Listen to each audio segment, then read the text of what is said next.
Hi, my name's Rob Pearsall. I'm a designer on UFC 2010.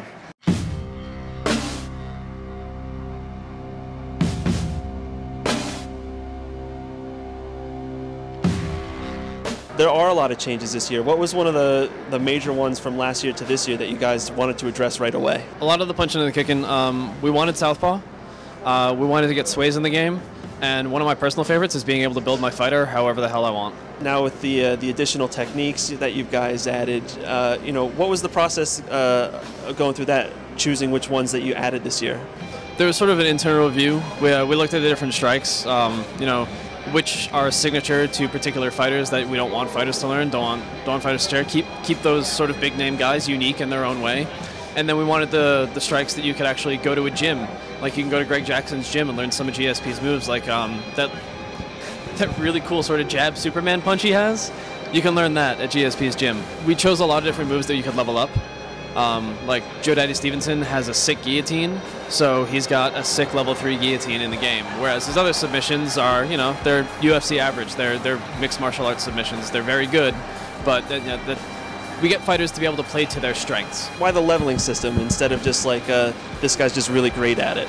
We wanted to differentiate between guys having a proficiency with a particular move and having a general proficiency in a skill. You can find a lot of fighters with a lot of different submissions from different positions, but they usually be like level 1, maybe level 2. Whereas guys like Joe Daddy Stevenson, they don't have the highest submission offense, but they do have this awesome guillotine. So we wanted to have a different way to represent that in the game.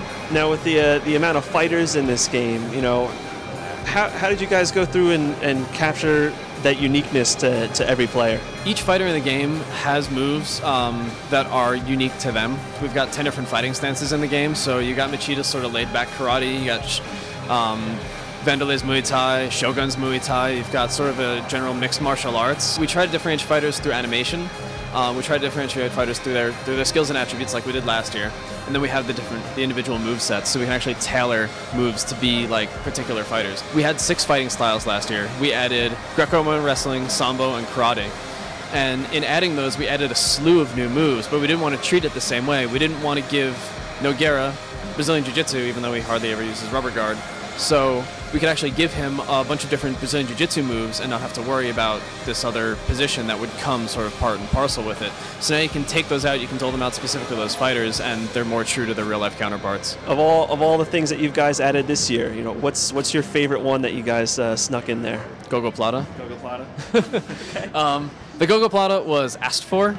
That was in feedback. There was a lot of fun to sort of get it internally. Gogo Plata is just a fun word to say.